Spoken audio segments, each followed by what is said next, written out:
Alright guys, welcome back to a new video. So in this video, I'm gonna show you how to actually create an application using Node.js, and also we are going to use the Express as well.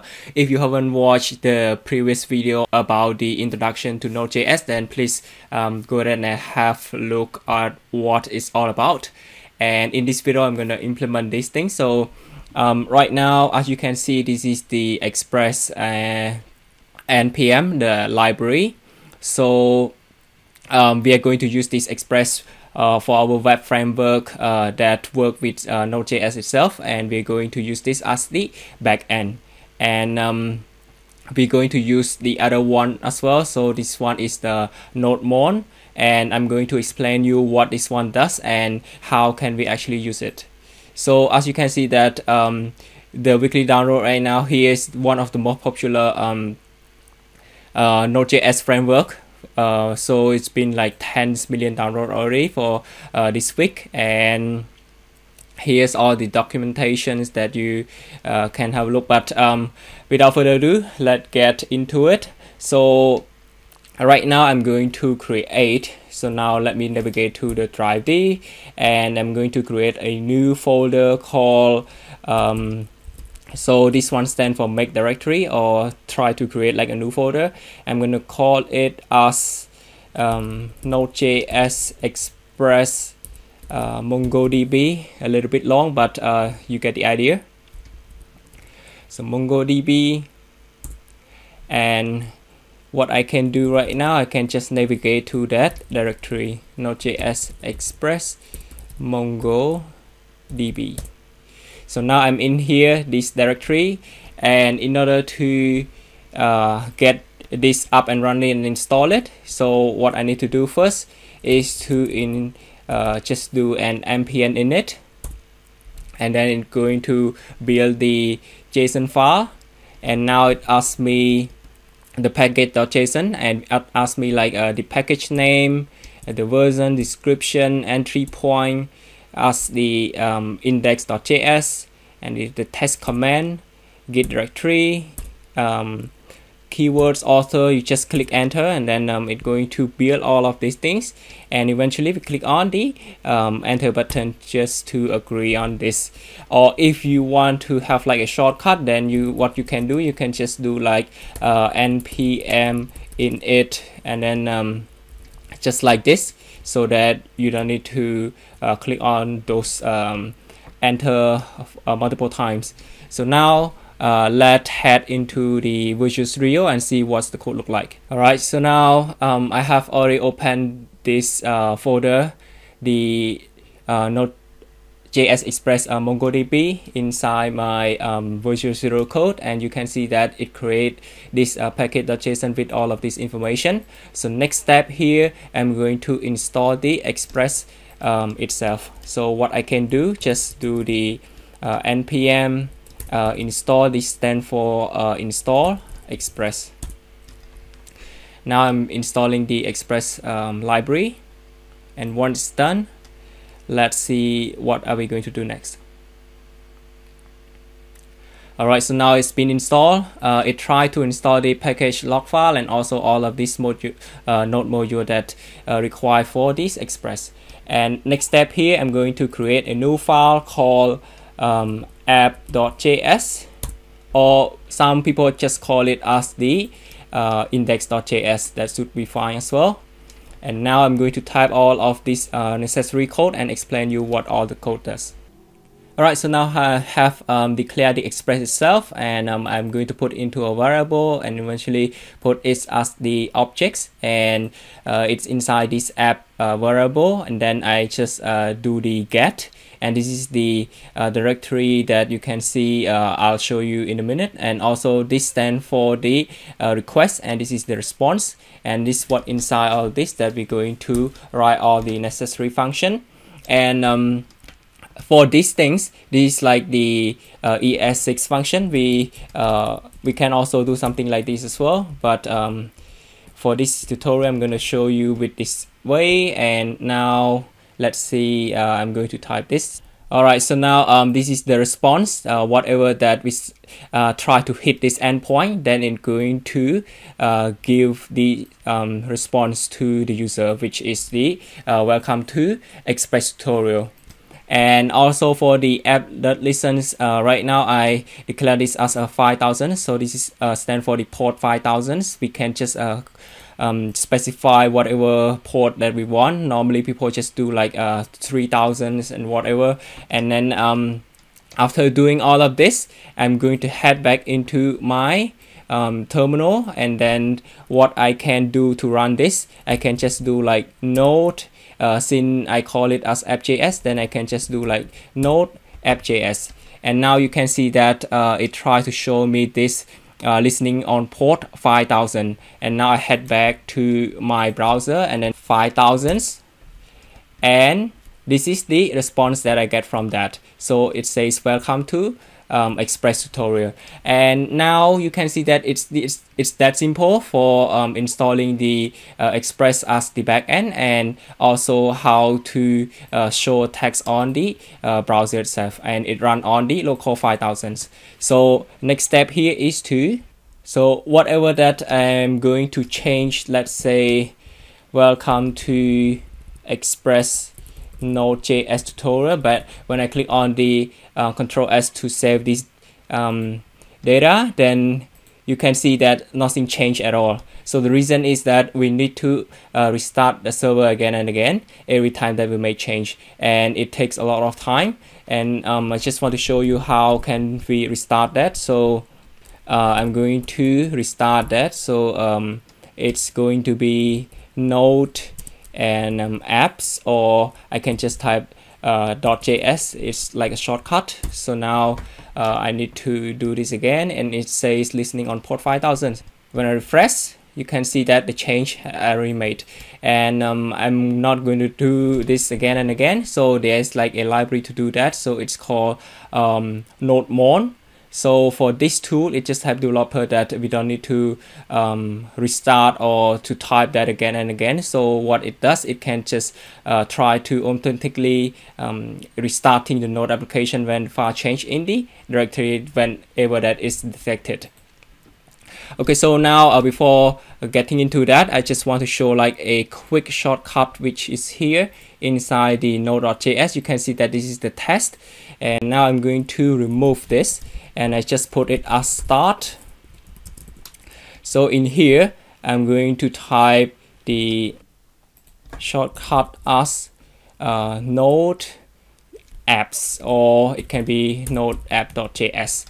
And now when I head back to this terminal again, what I can do, I can just do NPM Start. So without having to type like node apps or node app.js, I can just do like NPM Start. It's going to call this start, and it render the command. Now you can see that it's working fine. Now I'm going to show you how to install the Nodemon. So what I can do, npm install -g Nodemon. So what it's going to do is it's going to install this on the local machine. So this stands for the global. Alright, so now the library has been installed. Now let's head back to the code, and whenever that I want to make change to this, so let's say I change it back to that, and save that. I'm going to use this. By default, we can just do like nodemon and the file that we want to run it. In this case, something like this. But the reason is that because I already changed inside the package.json, so what I can just do, I can just do nodemon right here and save that.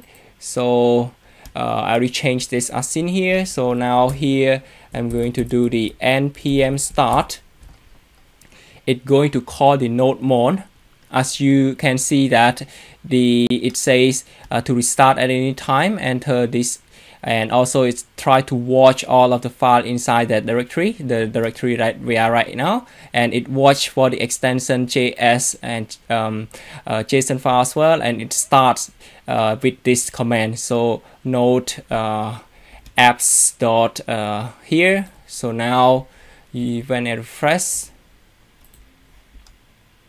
so you see the change again. Let me see if welcome to Express. So you can see that, so it starts the server by itself whenever that I make change and click on the Control S to save the file. So you can see that it's automatically do this. So we this is like a shortcut that we don't want to type the npm start or the node apps.js every time that we make change. So that's what the Nodemon does. Alright, so now next step here is I'm going to show you. So here, as you can see, that the port by default is 5000. So what happened whenever that the endpoint is different? So let's say the port is 3000, 4000, and the port doesn't have to be like the same one again and again. So what we can do something like using the environment process port. So here I declare this as a port, and this is the process environment port. So this can be a dynamic port, and once we get the port here, we can just replace the 5000 with this. So it means like it can be any other ports number, or it can be 5000. And to show you what the port number is on the console, I can just change this and going to put this as the dynamic value right here. I'm going to call this as port. Okay, so now I'm going to terminate this by pressing on the Control C and click on Y just to say yes.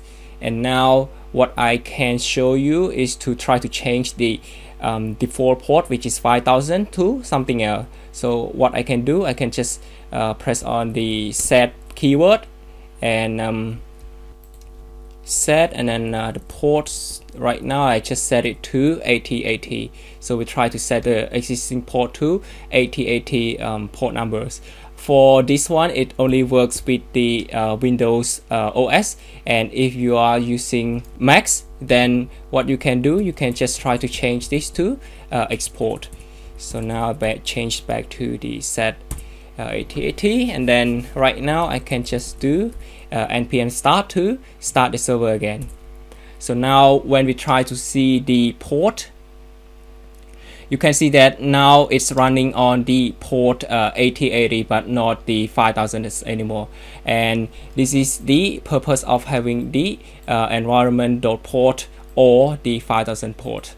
And so that's how we actually doing with all of this code, and it's just a few lines of code, and we can just have the server up and running for the back end in this case, as you can see, using the Express framework for Node.js.